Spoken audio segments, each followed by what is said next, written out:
Saya antar ke sarang di mana orang-orang Papua sedang masuk pesantren. Ratusan orang di Bogor. Di pinggir jalan besar. Siapa yang bisa dampingin saya ke sana? Nah, ini kita boleh buka-buka, terutama Pak Utayan. Kita jangan ngomong-ngomong aja, Pak. Banyak ngomong, ini makin rusak, Pak Utayan. Lucu, Taliban masuk kota, tentara nggak ada. Nah, sekarang yang paling memalukan, yang ditembak Allahu Akbar, yang menembak Allahu Akbar. Kemana mereka nih yang ditembak dan menembak?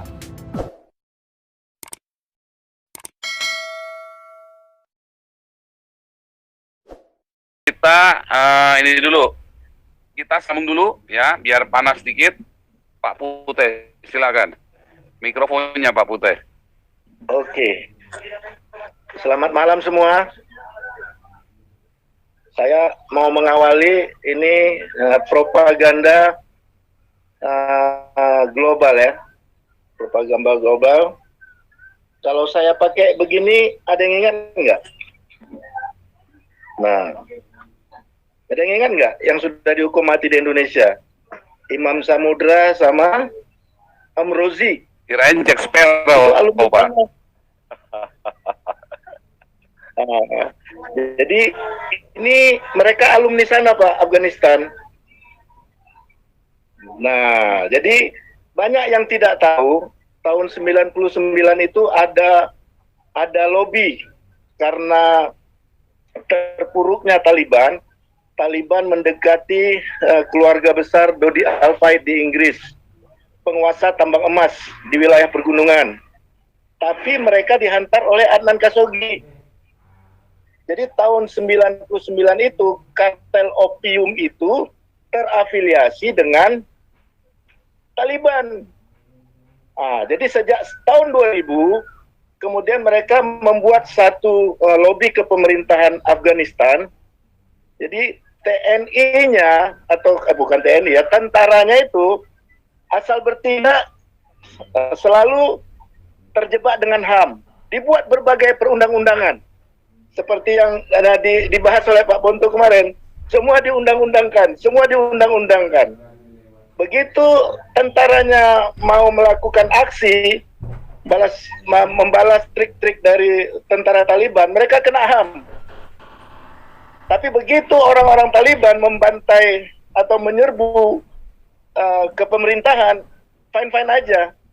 Dan lobby ini disponsorin oleh bandar-bandar opium. Jadi ini lobbynya di Inggris. Sementara Adnan Khashoggi supply mereka persenjataan. Taliban supply mereka opium. Ini barter. Ini JK tidak tahu.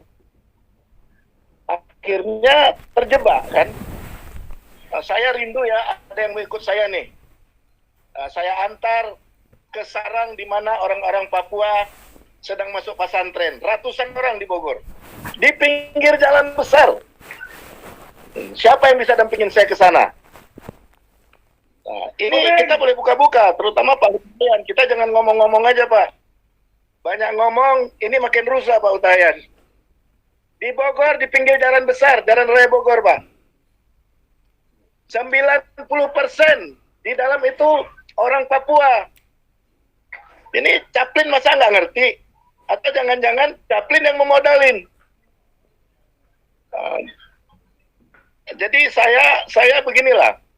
Lobby ini lobby global, kartel senjata. Adnan Khashoggi berafiliasi dengan kartel opium. Kan lucu, Taliban masuk kota, tentara nggak ada. Sekarang yang paling memalukan, yang ditembak Allahu Akbar, yang menembak Allahu Akbar. Kemana mereka nih yang ditembak dan menembak? Kan mempermalukan satu garis kepercayaan yang sangat besar di sana. Wanita ditembak, anak-anak ditembak dengan lapas yang sama. Tapi ini kita, tanpa kita sadari di Indonesia, lobby-lobby itu berjalan. Jadi seperti yang pernah disampaikan oleh Pak Bonto, sebagai mantan Kabais, bahwa eh, ada di antara mereka yang ikut menjadi eksekutor. Ada lobby antara pemberi berita ini dengan kartel. Coba lihat, sekarang semua mau diundang-undangkan tentang Ipulexos Budhan Kamrata. Ini yang hilang di bangsa ini. TNI kita dimasukin kandang. Ini mengerikan ini. Jadi saya sepakat dengan Pak Jenderal Junias ya. Dikebiri otoritas daripada tentara nasional kita. Semua tindakan mereka mau dibuat undang-undang sehingga saat ada sekelas Taliban ini berafiliasi dengan beberapa teroris di bangsa ini, waktu tentara kita mau bertindak, dalam tanda kutip berdasarkan informasi dari Bais ya, kemudian mereka terjebak waktu mau mengeksekusi dengan HAM. Padahal itu kan pasukannya pasukan yang resmi diangkat oleh TNI, oleh Mabes, tapi kemudian begitu mereka mau membuat satu gerakan, mereka harus tunduk ke panglima masing-masing. Panglima itu misalnya Kodam 1 Iskandar Muda, Kodam 1 Bukit Barisan dan seterusnya. Jadi mereka ini eksekutor adalah pasukan yang diperbantukan. Jadi ini yang kemudian terjebak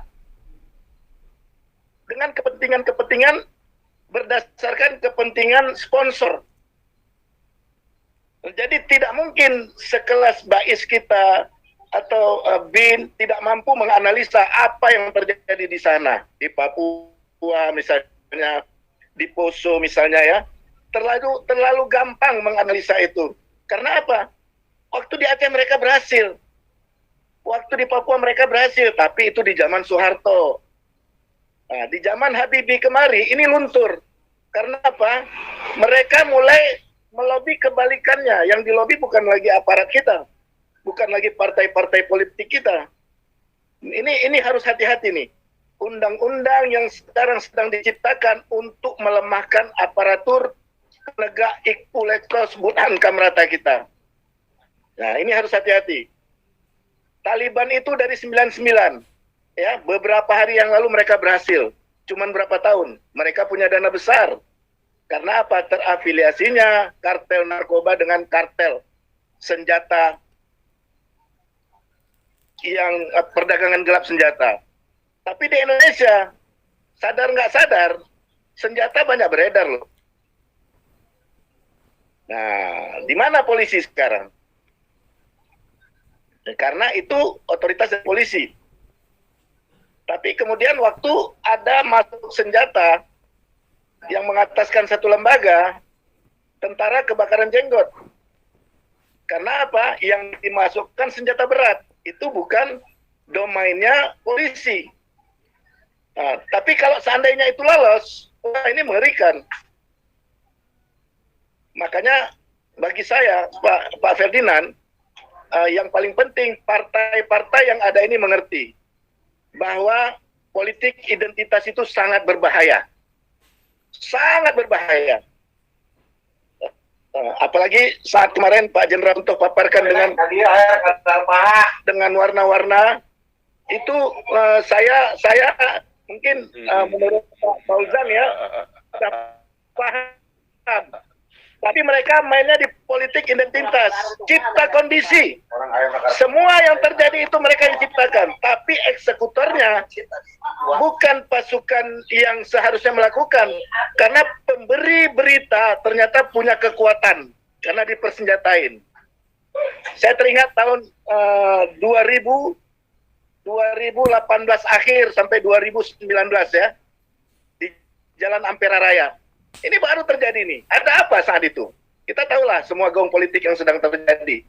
Tapi di Ampera Raya itu banyak kali tukang patri gendong. Jalan Ampera Raya itu. Di sana ada perusahaan minyak besar. Di sana ada konsultan PLN yang paling besar. Orang asing semua. Tapi di sana juga ada seorang keturunan Raja Lampung. Siapa targetnya di sana? Ini teka-teki bagi kita. Tapi saat itu daerah elit. tidak ada orang yang mau tambalkan periuk bocornya di sana. Tapi tahu-tahu 50 meter satu, 100 meter satu, ada tukang tambal periuk di sana. Di Jalan Ampera Raya, Jakarta Selatan. Nah, nanti suatu saat ini saya kasih tahu nih, itu sedang dibangun satu politik cipta kondisi. Dan sekarang boleh lihat bagaimana seorang keturunan Raja Lampung itu, seorang pengusaha batubara, kondisinya sekarang bagaimana. Ini sahabat saya. Kami banyak berjalan bersama, banyak berbuat yang istimewa menurut suku-suku yang ada di bangsa ini, sampai kami disematkan di Buleleng. Saya sama beliau sama disematkan satu penghargaan dari Kerajaan Buleleng. Bukan karena apa-apa, karena kita mau mengulangi Trisila dari Soekarno. Ini banyak yang nggak tahu Trisila Soekarno yang membuat semua kerajaan itu merelakan rakyat, wilayah, tahta, mahkota kerajaannya kepada Bung Karno. Makanya Undang-Undang Dasar 45 dan Pancasila itu harus kita pertahankan. Orang sekelas Chaplin ini musuh kita bersama. Dia begitu gampang pindah sana pindah sini demi syahwat politiknya. Gitu dulu Pak Paul. Luar biasa.